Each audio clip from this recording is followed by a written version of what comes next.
Disclaimer. Before we start, viewer discretion is highly requested. The video you're about to watch is for entertainment and informational purposes only. I want to bring in Myla Morales. She's a former makeup artist for Diddy and also Cassie Ventura, working for Diddy for years and eventually becoming a friend of Cassie's. Relationship. What's one thing that they shouldn't do?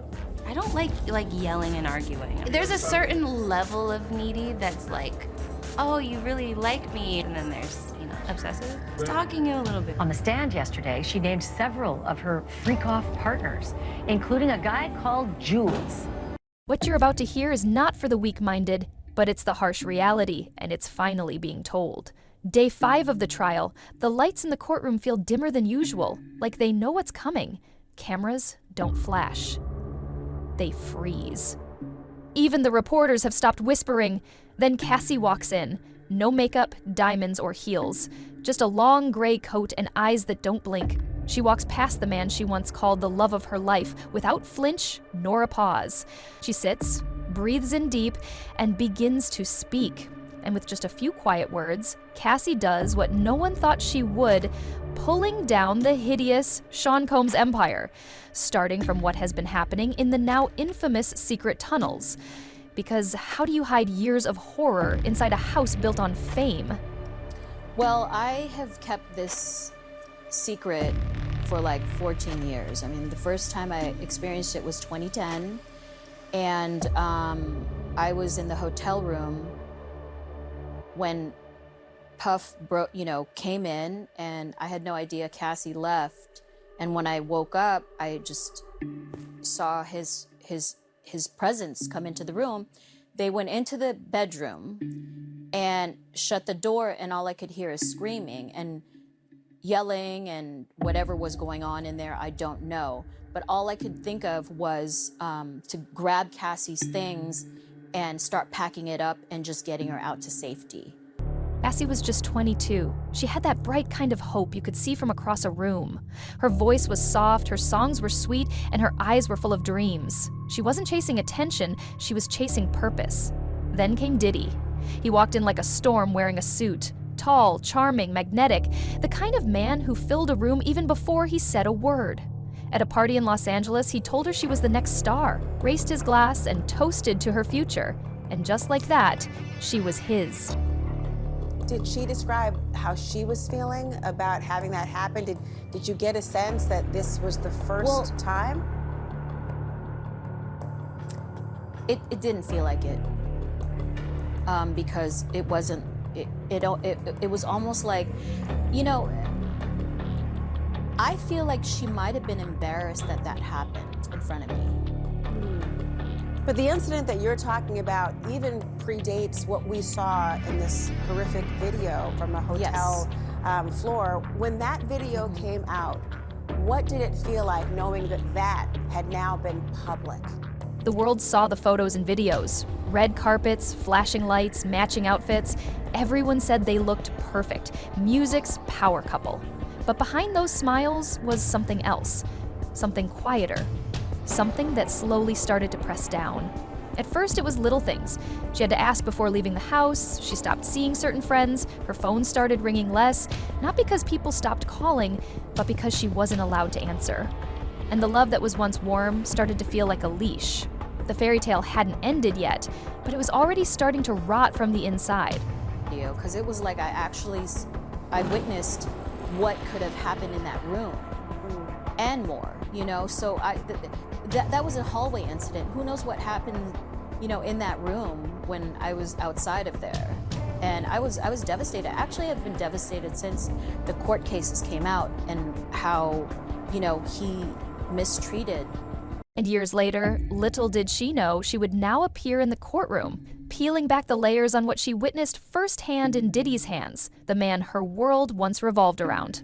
When the defense attorney leaned forward and asked if Cassie had ever been inside the tunnel, you could feel the temperature drop, not from the AC, but from the silence. Every jaw clenched. Reporters froze halfway through scribbling notes. Cassie didn't blink, just took a breath and said yes. If Diddy winds up convicted and sent to prison for all the stuff that we've been hearing about all week, Cassie Ventura may be a big reason why. If he's acquitted and he goes right back to his old life, it is possible that Cassie Ventura will be a big reason why. In day one of Cassie's cross-examination by one of Diddy's own lawyers, his former longtime girlfriend and protege may have just flipped her own script. From being forced into days-long, drug-fueled freak-offs with male prostitutes and feeling disgusting afterwards. Gasps echoed all through the courthouse. One woman in the gallery covered her mouth. The judge let it through. She described the moment. Diddy had asked her to do something. She never said what, but she said no.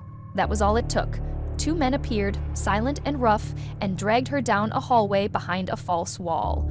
A rug near the pool was pulled back. Underneath it, a hatch. Cold metal. Screws worn down from use. Who actually met through Diddy, who hired Alex to be her personal trainer. They began dating in 2018, and just after ending her relationship with Diddy, Cassie testified, quote, "Sean came to my house and raped me on my living room floor." Do you think you'll ever get married in the near future? I don't know about soon, but I would hope so. I definitely want children. Both of Cassie's wishes came true. On August 28, 2019, the two exchanged vows in Malibu while expecting their first daughter, Frankie. Their second daughter, Sunny, was born in 2021. Alex began acting and has appeared in the Yellowstone prequel 1883. Cassie revealed the stairs to the underground were steep, concrete, like a basement that didn't want to be found. The lights flickered. The air was sharp and damp, like mildew and bleach. At the bottom was a heavy door. Behind it, a room. Red lights glowing like warning signs. Black furniture that looked more like restraints than couches. Shelves of masks, oils, ropes, cameras in every corner, walls padded with thick, dull fabric, and silence. Not peace, not stillness, just silence. The kind that screams. Cassie looked straight ahead when she said it. That place wasn't part of a home, it was built for captivity. And that was when everyone finally understood. To instead being the architect of those freak-offs, willing and eager to play a part in them. The jurors were shown more than 100 emails and texts between Cassie and Diddy, and they read along on big monitors, but Cassie didn't read along on the monitors. She was told by Diddy's defense lawyer she had to read along out loud. She had to read all the very dirty, kinky, steamy text messages out there for everybody in the courtroom to hear. And trust me when I say they are not safe for work. You almost worry about your broadcast license, honestly, with some of this stuff. This wasn't a house. It was a trap. Built brick by brick for silence. Cassie's voice dropped lower, not a whisper, but something close. Like her throat knew the words hurt too much to speak loud. Barry left me there for 7 days. No windows, no bed. Just a wooden bench bolted to the floor and chains that hung like shadows on the wall. 1 bottle of water a day, no food, no light except for the red bulb that buzzed every few hours, just to remind her that time was still moving. At night, or maybe it was day, she couldn't tell, she heard whispers, not in her head, through a speaker. His voice. Bringing her to my house. So that's kind of like what transpired from that night. And once she came out of the room, she was badly, beaten. Oh my God, what did her physical appearance look like? I mean, it was knots on her head, black eye, busted lip, but a lot of knots all over her head. Did she go to the police at that point or anything? No, we didn't know what to do at that point because, Puffy is a very powerful person. Sometimes she'd hear someone else crying through the walls. Once, she saw 2 women through a narrow crack in the door. One curled up, not moving, the other sitting near a tripod staring at the floor. They wore masks, wigs, and silence all around them. By the 4th day, she stopped trying to be strong. By the 6th, she stopped trying to be angry. On the 7th, she knelt down on the cold floor and whispered the words that still made her voice shake in court. "I'll do anything, just let me out." And that's when he opened the door, not with rage, but with a smile, because the man she once loved had left her starving, broken, and begging in the dark. Message to Diddy back in 2009. Cassie writes, "When we used to freak off, when we were so in love, there were no questions asked. It felt right, like it literally made sense for the next step in our sex life together. In another message, she says, "Wish we could have F.O. freak off before you left. My period is over." And then this exchange came out today. It was also from 2009. Diddy says, "When do you want to freak off, LOL?" Cassie answers, "I'm always ready to freak off." 2 days later, Diddy texts, "I can't wait to watch you. I want to get real hot." And Cassie replies, "Me too. I just want it to be uncontrollable." Cassie went on to explain the freak-offs like she was reading instructions from a nightmare. Diddy would plan the nights like events, sometimes weeks in advance, sometimes with just a few hours' notice. He would text her what to wear, what to bring, who was coming, where to be. The rooms were always beautiful. 5-star hotels, mansions. But the beauty was just a cover. Inside, it was chaos. She said she was often given pills before the night even started. She was told it would help her relax. Sometimes she felt calm, other times she felt like she was floating and couldn't move. That's when the cameras came out. He recorded everything, she said. Team Diddy also produced text messages showing Cassie taking the lead in planning that now infamous freak-off at this LA hotel, the Intercontinental Hotel, from back in 2016. Obviously the one that had to end early in a brutal attack in the hallway by Diddy, which was caught on surveillance video. Again, the defense did not downplay the violence in this tape, but they tried to tie the violence instead to jealousy and the couple's drug use, as opposed to coerced sex and freaking off. For instance, Cassie testified that Diddy actually OD'd in 2012. The people at these freak-offs, not always strangers, sometimes they were familiar faces, sometimes they wore masks, but no one said no, because no one thought they could. There was no safe word, Cassie said softly, because safety was never the point. And that was the moment the room understood. The word freak-off didn't mean wild fun, it meant planned pain. This 2016 hotel surveillance footage of Diddy beating Cassie has become a pivotal piece of evidence for the prosecution. E.T. was with Cassie just 1 day earlier, and it's pretty heartbreaking to hear her explain the red flags she looks for in a relationship. What's one thing that they shouldn't do? I don't like yelling and arguing. There's a certain level of needy that's like, oh, you really like me. And then there's, obsessive. Stalking you a little bit, but it's okay. In the 9 years since then, Cassie rebuilt her life. Are you proud of her for testifying?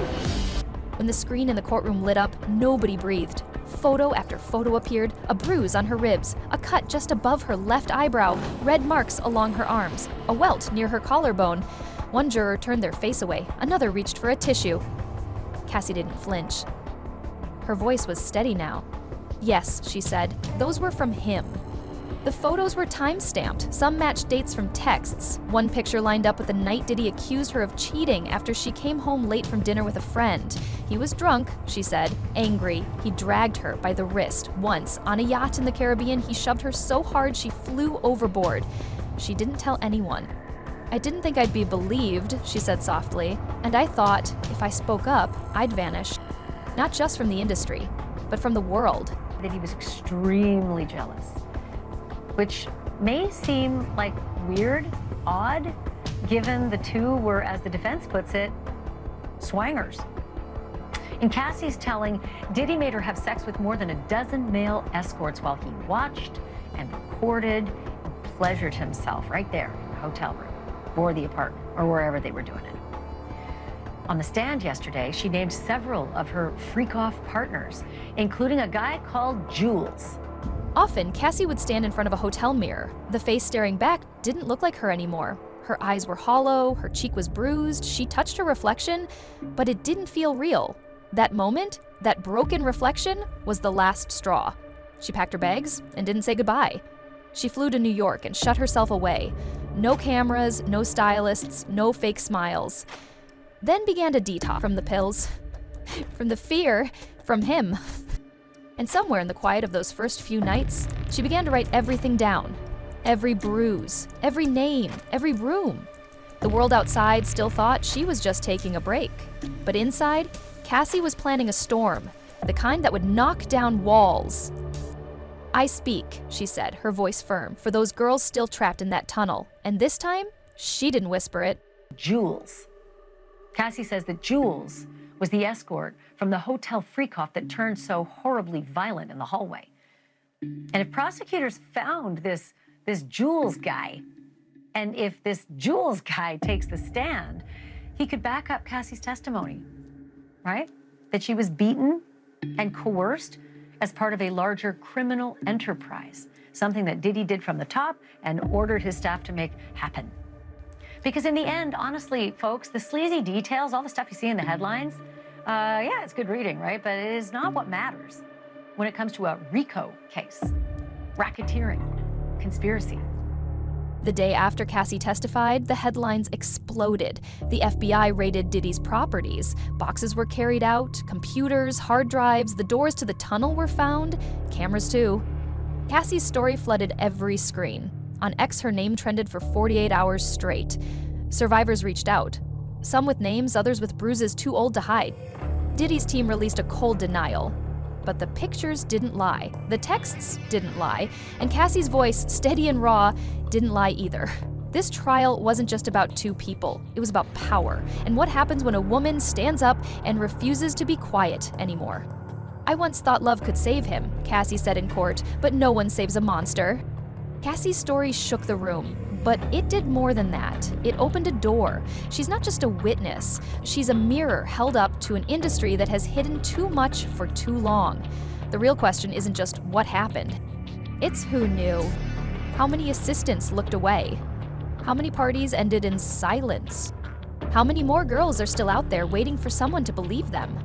Kindly share your opinions in the comments too. And if this story moved you, share it, talk about it, tell someone, because silence is what they count on, and truth